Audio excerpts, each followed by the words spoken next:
All right, y'all, I'm still on this walk. Still getting my black boy joy in, boy.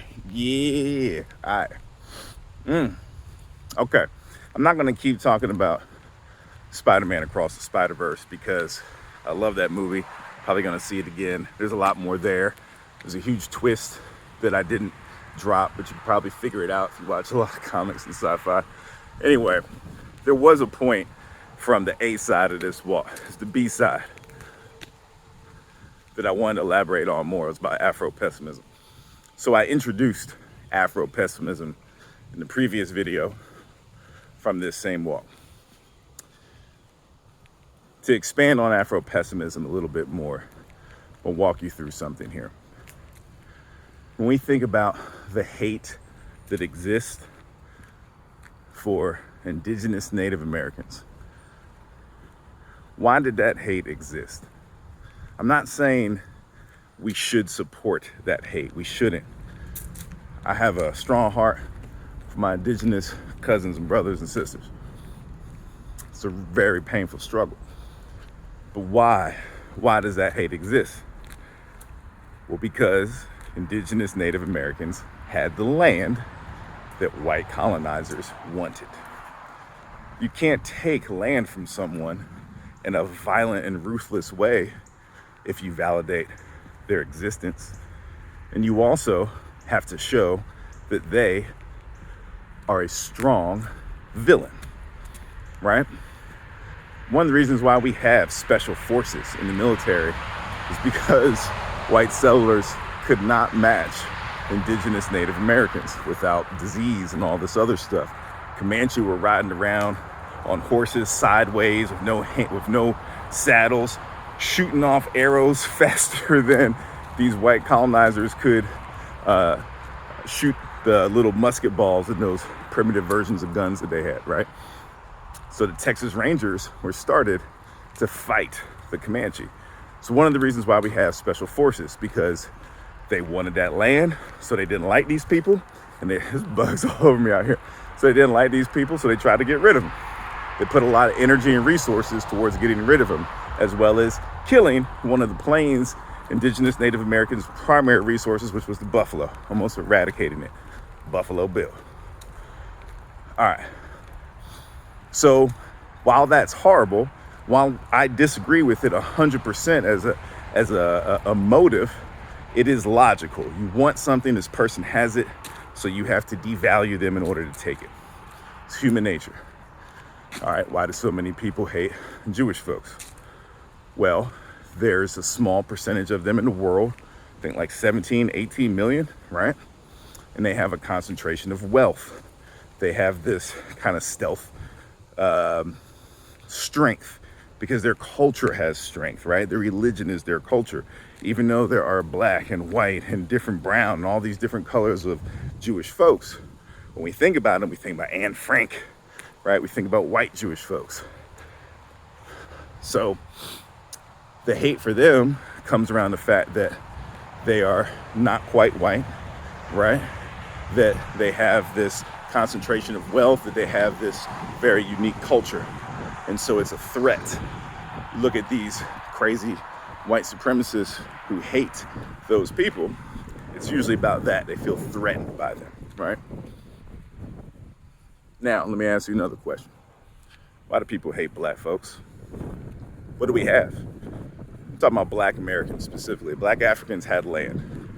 What did black Americans have? What did we have? We didn't have land. We didn't have a concentration of wealth.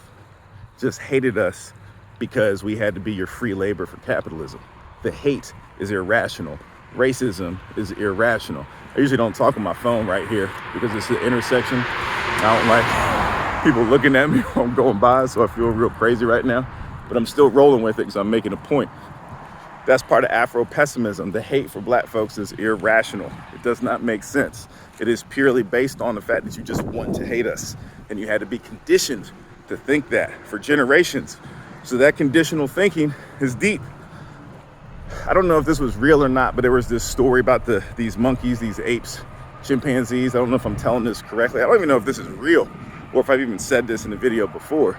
But essentially they had all these chimpanzees out there, all these chimps, in this little like terrarium, or terrarium, not terrarium, little like, you know, an enclosure that was designed for them. They put these bananas at the top of the tree, and there was these electrical collars on them. And so every time they try to climb up the tree and get the bananas, they would start shocking them, right? So the chimps stopped. Then they would take a chimp out and put a brand new chimp in there. And of course, that brand new chimp's like, I don't know what y'all tripping off. I'm about to get these bananas. And the chimps would just beat them down. Chimps are bloody, violent, and really strong, man. They would just beat them down.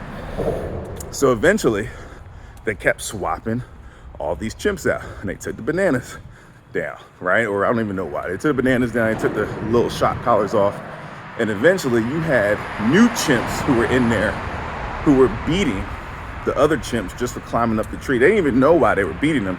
It was just this conditioned behavior. It's the same thing with the irrational hate for black people. It's a conditioned behavior across generations. You don't even realize how much you do it, how much we do it ourselves, as we all internalize it, black people as well. So another thing with Afropessimism. The author, I forget his name, author of the book, brother, it was a wild book. He's doing this academic workshop, man, right? It's a bunch of other academics, splits everyone up according to racial groups, and they have to decide how are they gonna address the issue of policing in the US, and they break them up according to race.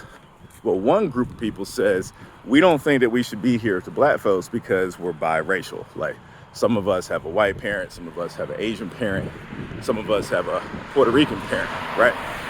So, the cars go by. So they were like, all right, go ahead, break off into a separate group. So eventually, that group realized they kept getting to this point of no action in their group. So then they came back over and tried to join the black group. The black group does not give a damn about this project because there's nothing that you can do to correct policing the way that it is. It's built off of the very premise that black people are inferior and a problem and a danger and you need to police them, right? So the black people were just having fun, laughing, joking, loud. And the folks who were of mixed race, but like with one parent who was black, were like, nah, man, that's us. Because the reality is, if the police come up to you to stop you, they're not gonna say, excuse me, are one of your parents white? Right? Just gonna be a nigga like us. So they stopped. The other groups, the white groups, the Asian groups, all tried to figure out this problem. This is Afropessimism. This is why we have to move and operate differently. Sometimes our plight as black folks, black neurodivergent folks, black disabled folks, black people, black trans, black LGBTQ, black men, black women, black everything, okay? This world will tear our confidence away.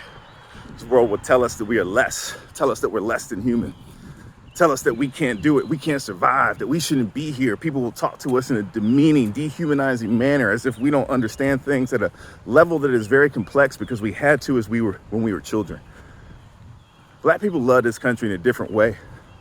It's a lot harder to enjoy something and to feel joy and to embrace it when the very place that you were in hates you. You don't understand what love is until you experience that. And most of y'all who think you love this country, you don't love this country. You can't love something that's only been nice to you. You've never experienced any pain or sacrifice. I'm not saying white people don't have hard times and hard experiences, because the moment that we realize we all have this hard experience of life, this pain and suffering, and a lot of these other societal issues that we experience are just created, are just artificial creations, then we unite. What do you think Fred Hampton was trying to do? What do you think MLK was trying to do? What do you think Reverend Barber was trying to do? They ain't the only ones. What do you think Paulie Murray was trying to do? Come on, y'all. We out here. We're always out here. We've always been doing a damn thing. Remember who you are. Remember who I am. I got my joy. Where's yours? Let's go. Keep walking. Got me hype out here.